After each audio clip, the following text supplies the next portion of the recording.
चलो आज का चैप्टर करंट इलेक्ट्रिसिटी।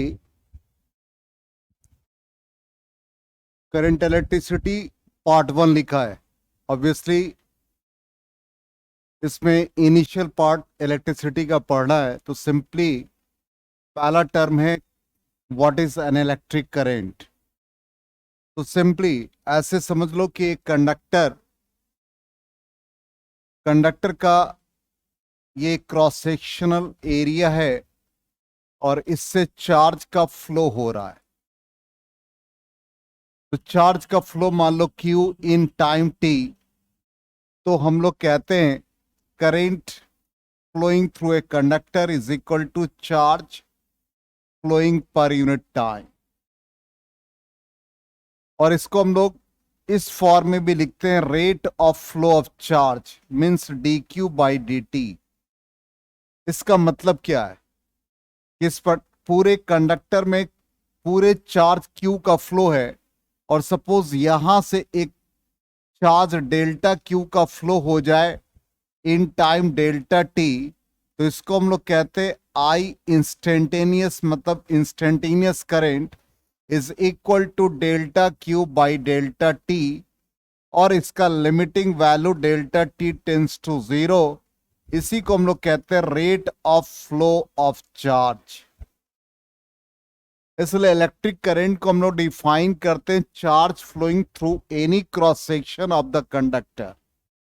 और यदि rate of flow of charge steady है, मतलब नो चेंज इन चार्ज, मतलब डेल्टा क्यू नहीं, सिंपली हम क्यू ले लें, तो उस कंडीशन में I is equal to Q by T लिखेंगे।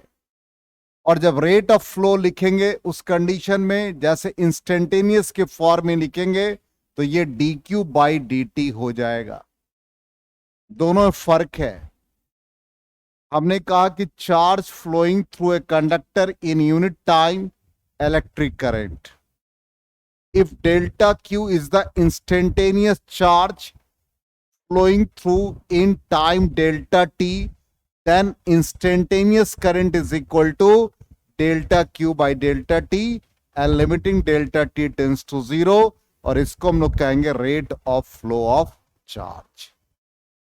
समझ में आ गया? क्लियर? नोट करना है या पीडीएफ से आप लोग करेंगे? पीडीएफ से।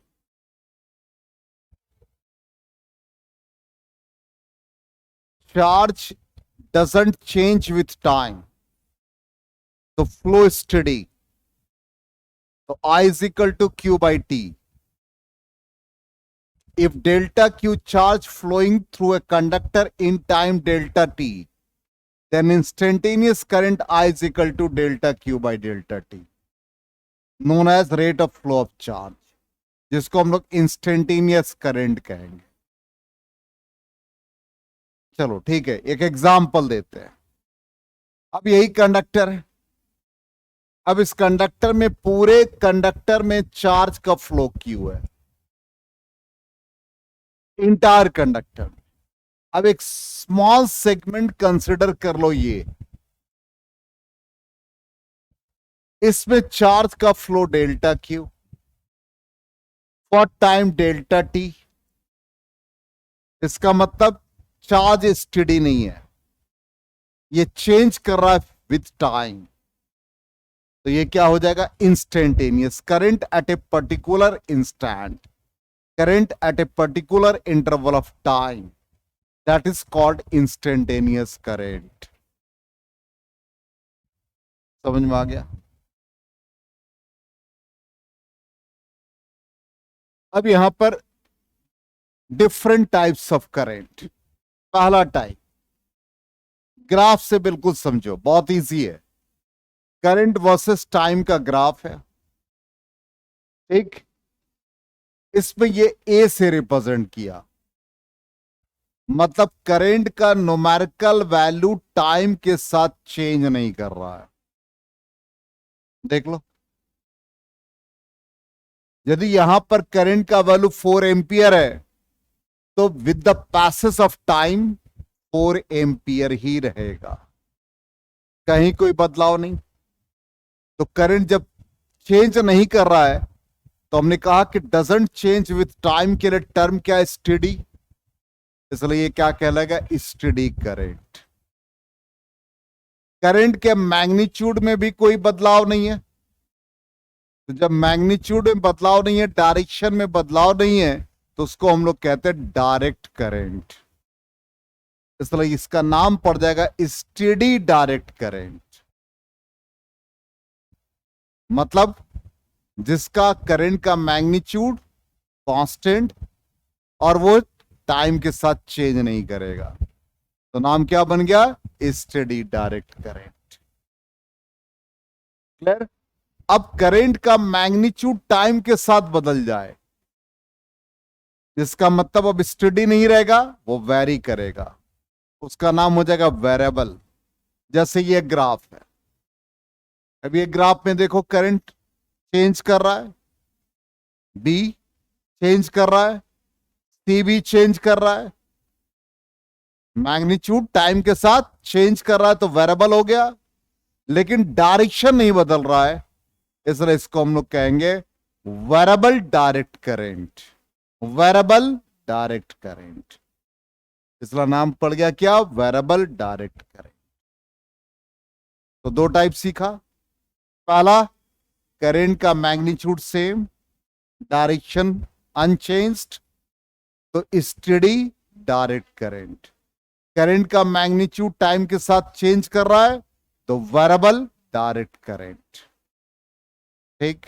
अब यहां पर next graph current versus time का ग्राफ है। कैसा ग्राफ है ये? करंट का मैग्नीट्यूड टाइम के साथ चेंज कर रहा है और डायरेक्शन भी रिवर्स हो रहा है, और ये जो रिवर्स हो रहा है वो कैसा है? पीरियोडिकली है। पीरियोडिक समझते हो ना? Periodic motion, any motion that repeats itself over and over again at regular interval of time, that is called periodic motion. इसका मतलब यहां पर हर एक पर्टिकुलर टाइम के बाद ये मोशन रिपीट हो रहा है। ये मोशन रिपीट हो रहा है।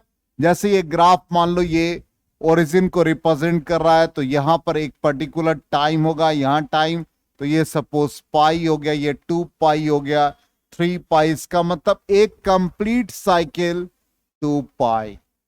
2 पाई के बाद ये मोशन रिपीट कर रहा है और डायरेक्शन इसका रिवर्स हो रहा है periodically.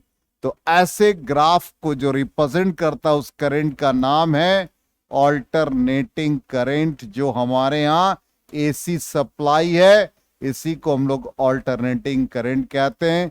AC alternating current means alternating current whose current या whose magnitude changes with time and its direction reverses periodically. इसका नाम क्या पड़ गया? Alternating current. यही हमारे यहां सप्लाई। अब डायरेक्ट करंट और ऑल्टरनेटिंग करंट थोड़ा सा डिफरेंस समझो, ध्यान दो, बिल्कुल कंपेयर कर रहे हैं। ये भी डायरेक्ट करंट हो सकता है, बिल्कुल होगा। मैग्नीट्यूड चेंज कर रहा है, डायरेक्शन रिवर्स नहीं हो रहा है, ये भी तो डीसी है। ये एसी और ये डीसी डायरेक्ट करंट, लेकिन ये वेरिएबल डायरेक्ट करंट है। और ये क्या? एसी। दोनों में फर्क क्या है? इसका डायरेक्शन रिवर्स हो रहा पीरियोडिकली। इसका मतलब यदि flow of charge positive half cycle के लिए प्लस क्यू, तो नेगेटिव हाफ साइकिल के लिए माइनस क्यू। इसका मतलब एक कंप्लीट साइकिल जब ये पूरा करेगा तो एवरेज करंट क्या देगा? 0 देगा, और इसमें एवरेज करंट नॉन जीरो देगा। क्या डिफरेंस आया दोनों में? सिंपल डिफरेंस है। एक मोबाइल को आप चार्ज करो एसी से, ठीक, और आजकल तो रेडी बहुत ज्यादा हीट वेव है, रूम टेम्परेचर भी बढ़ गया, सराउंडिंग का भी टेम्परेचर बढ़ गया। मोबाइल को चार्ज करने के बाद कान से लगा के देखो, हालत खराब हो जाएगी। नेट ऑन है तो हालत खराब हो जाती है। बहुत गर्म होता है मोबाइल, ठीक है। यस साहब को तो कोई फर्क नहीं पड़ता। वो तो अभी मूवी बनाने में व्यस्त थे, यश चोपड़ा। हाँ। तो एक मोबाइल को यदि हम एसी से चार्ज करें, ठीक, और डीसी से चार्ज करें, दोनों में फर्क आएगा। जब आप एसी से चार्ज करते हैं तो हीटिंग इफेक्ट कम होता है, और डीसी से चार्ज करते हैं तो हीटिंग इफेक्ट ज्यादा होता है। कहीं फील किया है? नहीं किया। चलो दूसरा एग्जांपल, लाइट कट जाए, इन्वर्टर पे फैन ऑन है, आपको एयर कंफर्टेबल नहीं मिलेगा, लेकिन एसी पर है तो एयर कंफर्टेबल होता है। क्यों? यही रीजन है कि 1 साइकिल के लिए करंट का वैल्यू 0। एसी पर यदि आप एक फैन को 48 आवर्स 90 आवर्स तक कंटिन्यूअस चलाओगे तो बहुत कम इफेक्ट होगा, लेकिन वही आप बैटरी पर डीसी पर चला करके देखो, इन्वर्टर पे चला करके देखो, हो सकता है कि उसके कॉइल डैमेज हो जाए, रेडिएशन होगा, क्योंकि कंप्लीट 1 साइकिल में ये रिवर्स नहीं हो रहा है, इसलिए करंट कभी भी 0 नहीं होता है। समझ में आया? इसलिए एसी लेस नॉइजी भी होता है। एसी पर यदि फैन को चला रहे हो तो नॉइज नहीं होगा, इन्वर्टर पे चलाओगे तो नॉइज आना ही है। रीजन यही है। समझ में आ गया एसीडीसी का? और ये चैप्टर भी सेपरेट है, ऑल्टरनेटिंग करंट में भी पढ़ाएंगे। यहां तक क्लियर सबको? चलिए, तो इसका नाम क्या हो गया? Alternating current, whose magnitude varies continuously या magnitude changes with time and direction reverses periodically। ये भी डिफाइन कर सकते हैं। तो करंट के सारे टाइप हो गए। अब आ जाए कुछ इंपॉर्टेंट पॉइंट्स। करंट किस किस पैरामीटर पर डिपेंड करता है? तो एक कंडक्टर है, तो कंडक्टर में चार्ज का फ्लो हुआ, तो फ्लो ऑफ चार्ज को कौन बताता है? पोटेंशियल बताता है। तो पहला टर्म आ गया पोटेंशियल डिफरेंस। क्लियर? अब यहां पर शेप और साइज पर भी डिपेंड करेगा, ठीक। थर्ड क्या बन जाएगा? टेम्परेचर। तो 3 पैरामीटर याद रखना है, potential difference, shape and size of the conductor, और तीसरा टेम्परेचर ऑफ द वायर और temperature of the conductor. Second point, अब यहां पर है कि करंट किसी कंडक्टर में due to flow of free electrons है, due to flow of free electrons हो जाएगा यहां पर, ये term, not conductors, free electrons.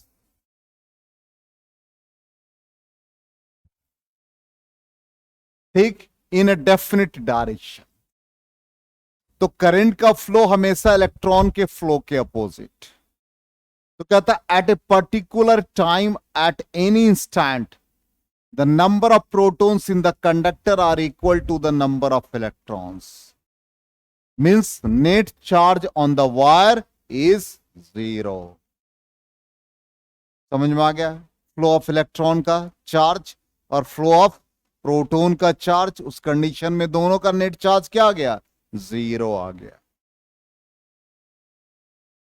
Third, अब जितने भी डोमेस्टिक अप्लायंस है, अब डोमेस्टिक अप्लायंस में हम एसी वगैरह नहीं ले रहे हैं, गीजर को कंसिडर नहीं कर रहे, सिंपल इलेक्ट्रिक बल्ब और फैन को कंसिडर कर रहे हैं। तो उसके लिए ऑर्डर जो भी होगा हमारे डोमेस्टिक अप्लायंस में, ये 1 to 5 एम्पियर करंट को ड्रॉ करता है, 1 से 5 एम्पियर। लेकिन जब बिजली कड़कती है, लाइटनिंग होता है, तो उस समय 10 to the power 4 ampere current का फ्लो होता है,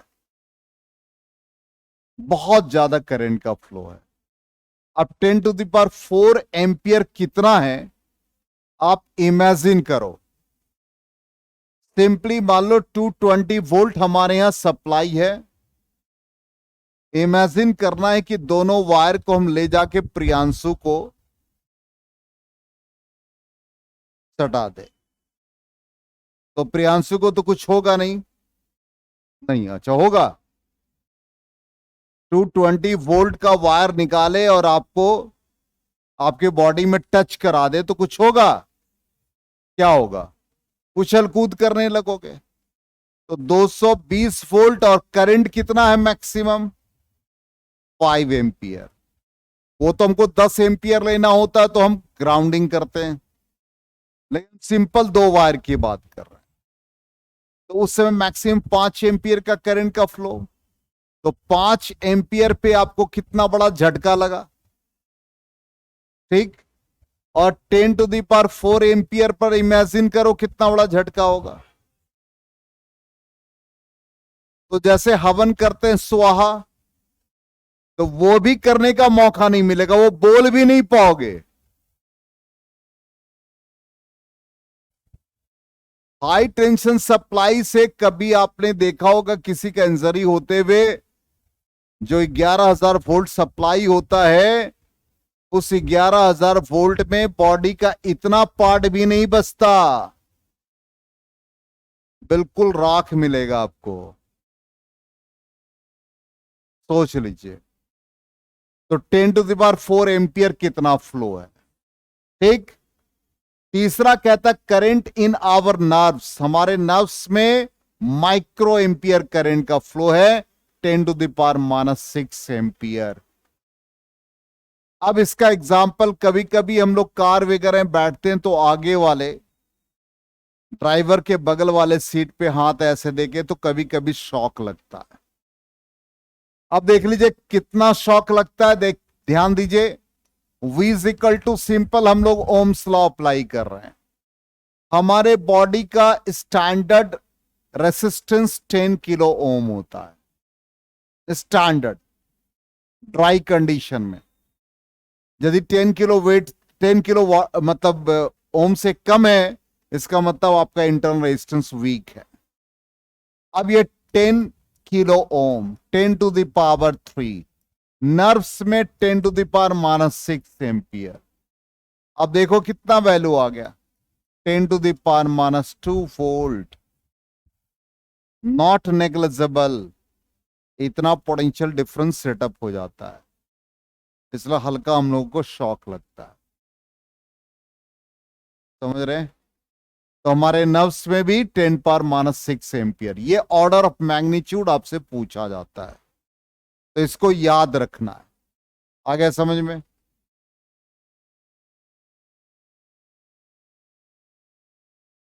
अब यहां पर जो पॉजिटिव या direction of motion of positive charge, उसको हम डायरेक्शन ऑफ इलेक्ट्रिक करंट या कन्वेंशनल करंट कहते हैं।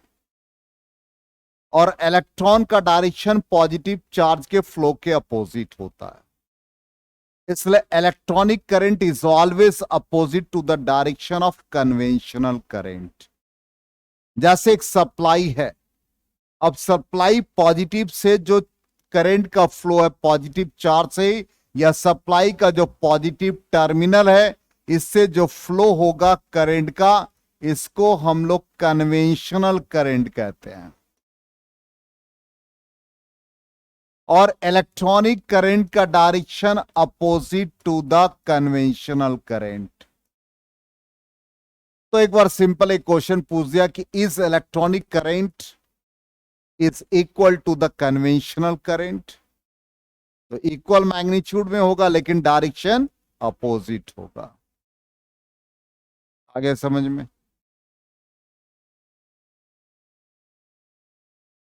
अब कुछ हम लोग क्वेश्चन करते हैं, बहुत इजी क्वेश्चन है। अब क्वेश्चन में क्या था कि how many electrons pass through a lamp in 1 minute if the current is 300 milliampere. ठीक, कॉपी निकाल लीजिए, क्वेश्चन के लिए तो सॉल्व करना ही है।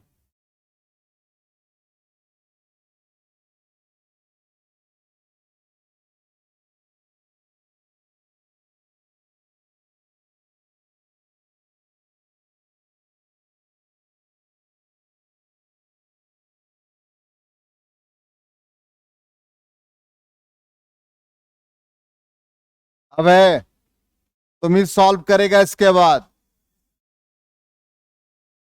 तो how many electrons pass through a lamp in 1 minute?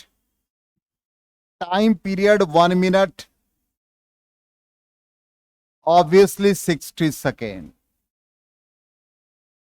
Current का वैल्यू दे रखा है 300 मिली एम्पियर, 10⁻³ एम्पियर। अब हम लोग करंट को चार्ज के फॉर्म में जानते हैं, तो I is equal to Q/T। तो Q is equal to N E, तो नंबर ऑफ इलेक्ट्रॉन्स पूछा है तो N निकालेंगे, क्वांटाइजेशन ऑफ चार्ज में पड़ रखा है। अब करंट का वैल्यू हमारे पास, या N को सिंप्लीफाई कर दो, IT/E। अब I का वैल्यू कितना है? 300 into 10⁻³ time period 60 second, electronic charge 1.6 into 10⁻19। देखो सॉल्व करके कितना आता है।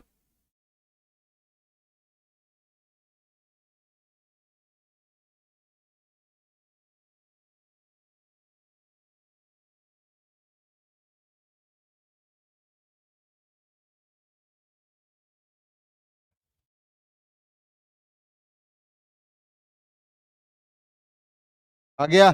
गुड।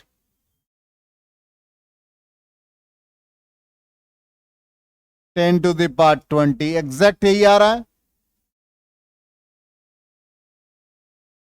हाँ ठीक है, कोई बात।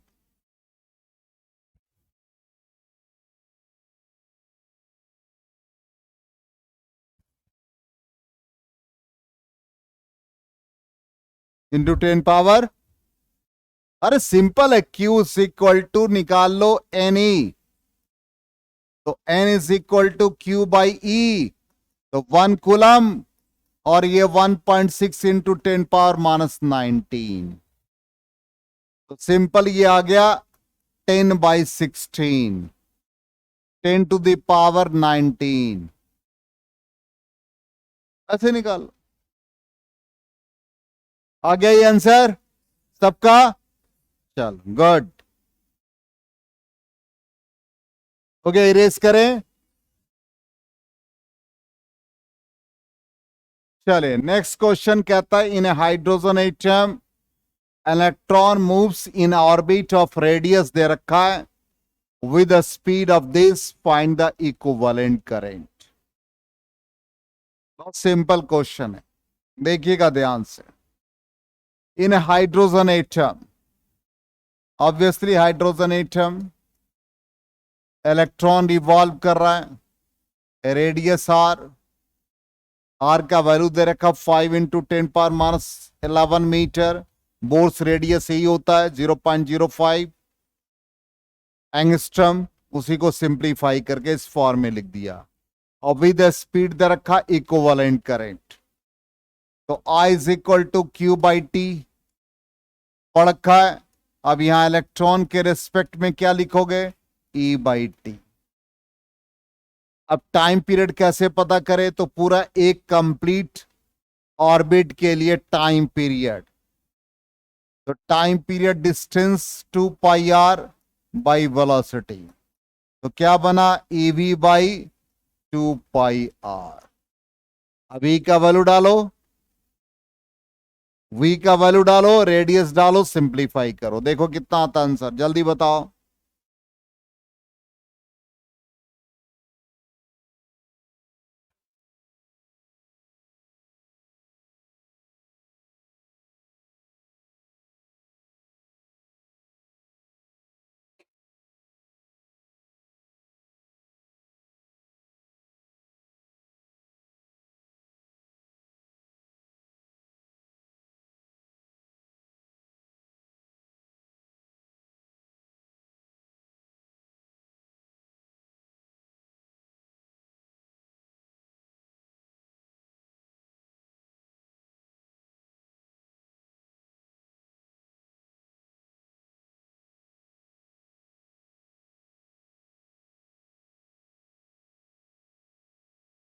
आ गया?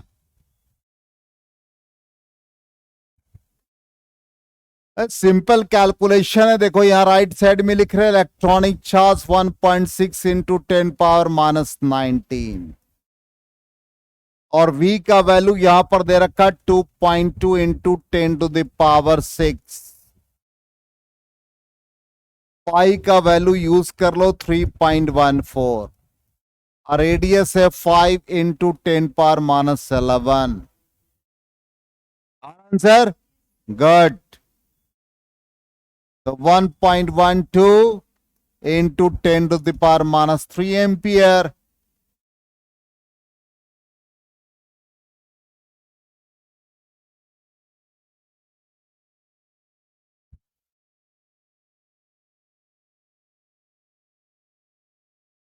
हो गया? तबीयत ठीक है अब? नहीं अभी भी नहीं, रेस्ट ले लो 1-2 दिन और। वीडियो तो बना ही दे रहे हैं, यदि देख लोगे तो फिर कोई दिक्कत नहीं। ओ, इसलिए हम डेली बना रहे हैं, यही रीजन है, क्योंकि हम देख रहे हैं आसान नहीं है जो टेम्परेचर चल रहा है बहुत। हम अपने आप को फिट महसूस करते हैं, लेकिन कल मेरी हालत बहुत ही खराब थी। मतलब अब बाहर निकलना बर्दाश्त नहीं हो रहा है। कल तो इन लोगों पर हमको इतनी दया आ रही थी, सत्यम वगैरह पर, बाइक इसका पंचर हो गया और कैसे गया होगा बाद में, चूंकि हम तो वीडियो रिकॉर्डिंग में थे इसलिए ज्यादा बात नहीं कर पा रहे थे, और वो भी 200 केजी के आसपास वेट है उस व्हीकल का।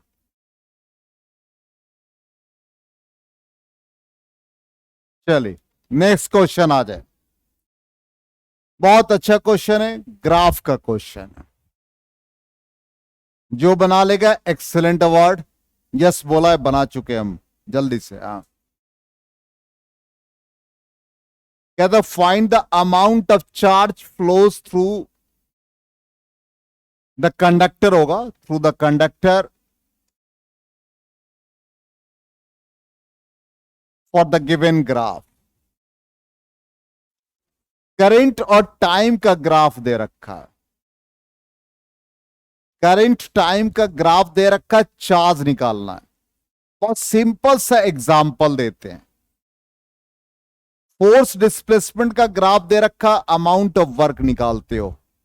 तो जब भी दो क्वांटिटी प्रोडक्ट के फॉर्म में हो और थर्ड क्वांटिटी निकालना हो तो एरिया निकालते हैं। सिंपल कॉन्सेप्ट है।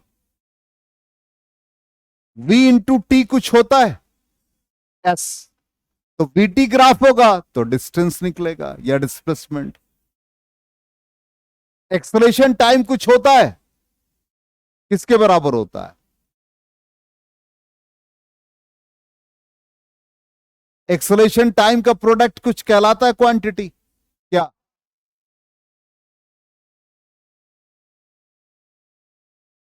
नहीं, हम पूछ रहे हैं। हमने कहा कि F into S amount of work, तो एफ एस का ग्राफ होगा तो प्रोडक्ट मतलब एरिया।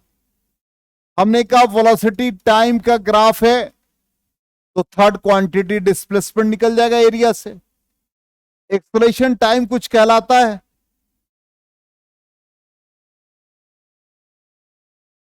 नहीं कहलाता। एक्सेलरेशन V बाई टी होता है, तो एक्सेलरेशन टाइम वेलोसिटी कहलाएगा।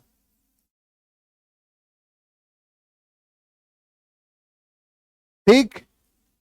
I इंटू टी कुछ कहलाता है? चार्ज कहलाता है, तो प्रोडक्ट निकलेगा मतलब एरिया। तो एरिया इस सेगमेंट का और इस सेगमेंट का एरिया निकाल लो, आ गया आंसर। तो यहां पर हमको चार्ज निकालना है, तो पहला वाला ट्रायंगल है, half into base into altitude plus इस वाले का फॉर्मेट बता दो। इसका कितना हो गया? बेस 5 हो गया, और ये 5, ये कितने हो गए? 12.5, ये 25। it becomes 37.5 coulomb. सिंपल. आ गया समझ में? 100%. चलिए आज यहीं तक.